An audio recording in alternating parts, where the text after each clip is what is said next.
want to hear the real stars here tonight. And it is my honor and privilege to introduce my friend, Ruth Dupont Esser. Ruth and I first met back in 2010. We're of like mind and like spirit. Ruth believes a lot of the same conservative issues that I do. And I want to turn the mic over to her and let you hear what Ruth has to say. Thank you.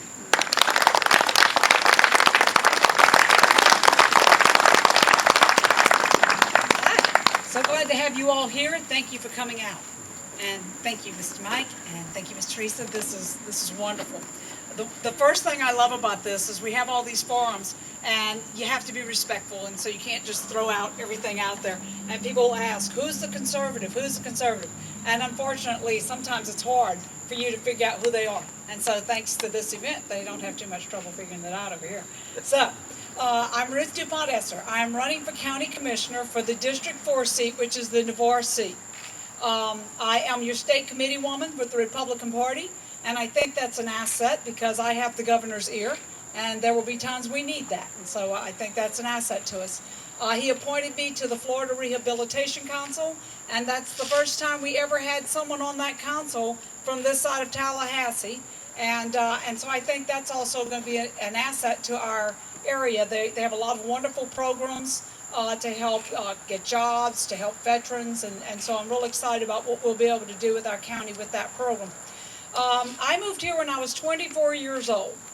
I came here, met the people, fell in love. I left one time for 4 years, went up to Birmingham, went to school at Alabama University to become a med tech. I took every class I could at Gadsden State Community College to try to save a buck, and took what I had to at the other. Did clinicals at St. Vincent's, went to Tulane, and sat for the ASCP, that stands for American Society of Clinical Pathologists. Passed that, got licensed, and I worked at West Florida Hospital for a few years. I was working in cross-matching blood, and decided I became obsessive-compulsive because I was scared of the antibody crosses that you had to deal with. And then I started working in microbiology. One of the bugs became meaner than me, and the young lady that was working with me had a mom that spent 6 months in the hospital because she had contacted that bug from her. And so I got concerned. I had children, and I thought, you know what, I can't take that home with me. So I cried a lot, and then I decided I wanted to go into the field of construction. I decided that I wanted to learn how to work up plans and build projects. So I went to like 7 different engineers, one at a time, and I'd hit up each one for a different formula. And I would get them to show me that formula, and I taught myself how to work up plans. And then I started bidding projects. And after 6 months of doing that, I decided I was ready to open a company. So I took $3,000, and I bid a project. And I pulled payments, and I cash flowed like you never saw in your life. And I created a company that by the 3rd year was producing about $4 million a year and had 25 employees. I am a person that likes to take nothing and make something, because that's how it works. Mike, he's perfectly right. Money has to move. As long as it's moving, it's fine. It's when it stops that you got a problem. And so when I look at Santa Rosa County, I look at it not only from the things that I've done, but from the things that I think we could do. That would be an asset to us. So to give you an idea of how I look at it, in East Milton, at Interstate 10 and 87, there's an industrial park that's in there. Bill Pullum built it. Behind it is about $3 million worth of land, someone could say, with a big old hole, about a 9-acre hole in it. That big hole could be a common retention pond. That industrial park, the lots in it are going into foreclosure. There are 6-inch sewer services and there are 1-inch water services. That thing sits on our well fields. We really don't need industrial on our well fields. But if we turned it into commercial, and if we talk to the right people, I've met a lot of developers in my life. There's commercial, there's residential, so you go to the right ones, and you bring an outlet here. If we can get a factory outlet in East Milton, we've changed all of Santa Rosa County. Because now what's going to happen is right now we're a bedroom community, is what they call us. Well, then all of a sudden we've got people from Pensacola, from Crestview, from all over coming to us to spend their dollars. You see, right now we leave and we spend our money on our gas, our lunch, our clothes, and other places. And here we are having to fund ourselves on the taxes on our homes and on our businesses. Well, if we can do this, now we're going to have taxes coming to us we've never had before. It gets better. we will increase traffic going to Navarre. So the mom and pop shops in Navarre will now have people coming to them and buying their products, and yet it's far enough away it won't compete. We will increase people coming here to Milton. So our mom and pop shops here in Milton will have someone to purchase their product. Then it gets better. There's a lambda rail. I don't know how many of you know this, but we have a thing called the lambda rail running through our county. It aligns with the train track, and the reason I know about it is because I signed a contract to put the force main in that goes from the Comfort Inn to around the jail.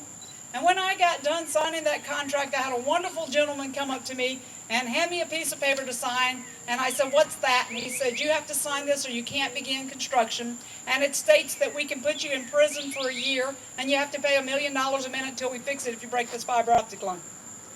So I was saying, what on earth do you have in that ground?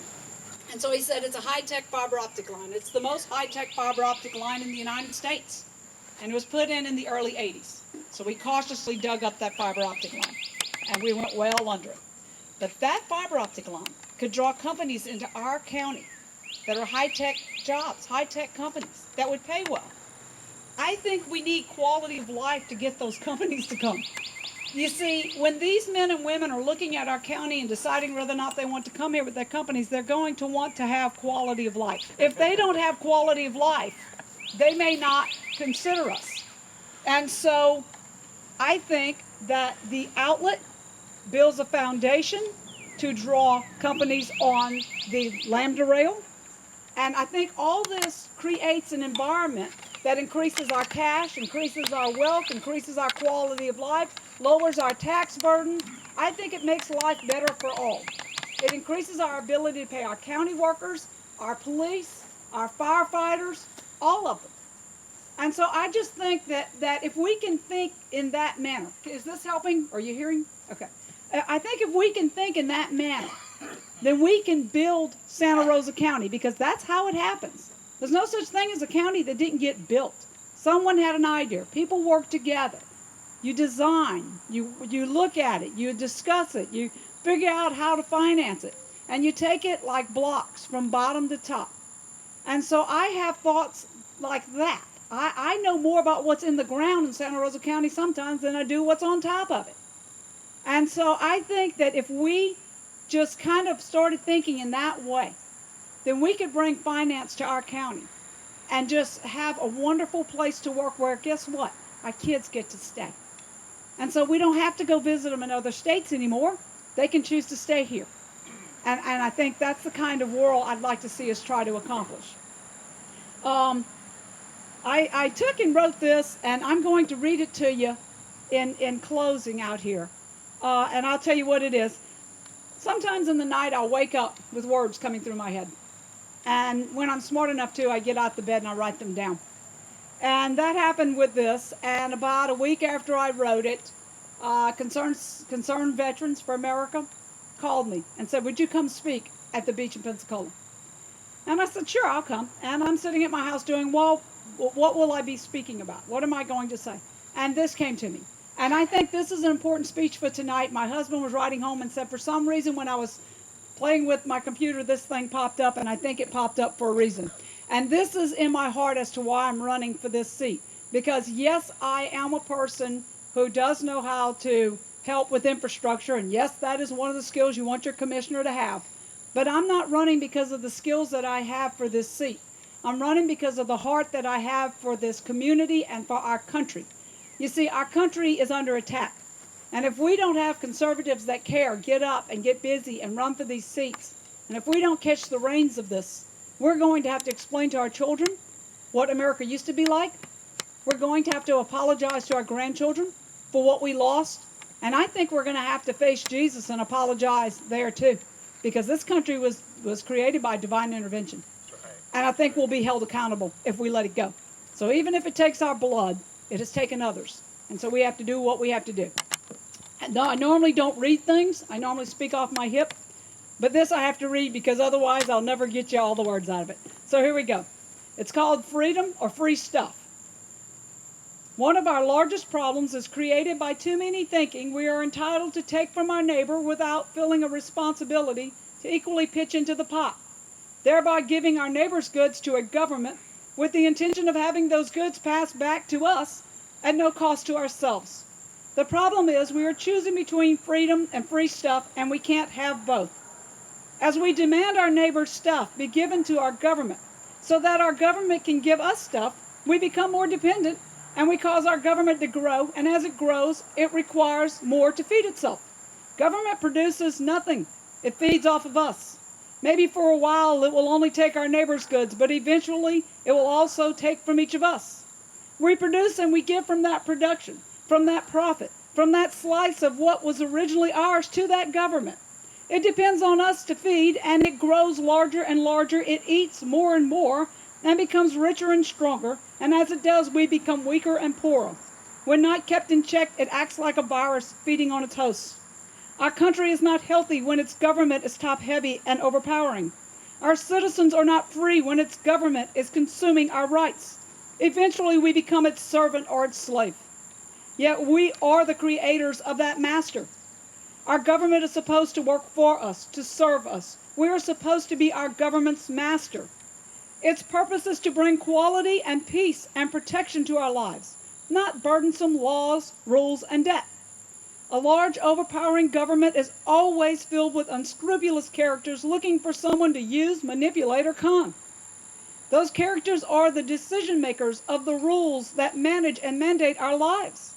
Those rules will steal from us only to give more to themselves. We thereby end up with politicians that don't respect us rather than statesmen that do. We have a tarnished government, a tarnished country, and painful lives. We're swapping the keys of success for keys of misery. This universe has a strange sense of humor. It tends to allow us to reap what we sow and to call into our heads what we can wish onto others. When we demand of ourselves to deliver our needs for our family and for our government, to protect our rights, we reestablish an accountable self, an accountable government, and a high quality of life. We reestablish freedom and prosperity. We recreate a life that has freedom of religion, not freedom from religion. We reestablish the possibility for wealth, the right to bear arms, the right to respect and to dignity. We reestablish the qualities we call American. We can't waste time with indifference with each other. We need to unite in order to try to bring our country and our lives to a better place. Our freedom has never been something any of us automatically inherit. Our freedom has never been a free, and it has never come with a promise or a guarantee. It is our right to inherit. It is not our right to inherit our freedom. It is our duty to preserve our freedom. We are so blessed to be in a country that was created by the efforts of brave and wise men and women, kissed by God's divine intervention. Rather, while writing the Bill of Rights, the Constitution, or while fighting in the fields of war, our military has always done a remarkable job protecting our country.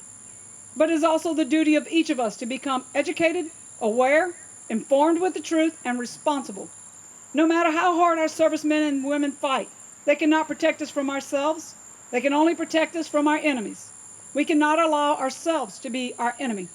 If we are not careful, we will have swapped our freedom while never having admitted that we are the creators of this freedom and of this country. We, the people, are America. Thank you.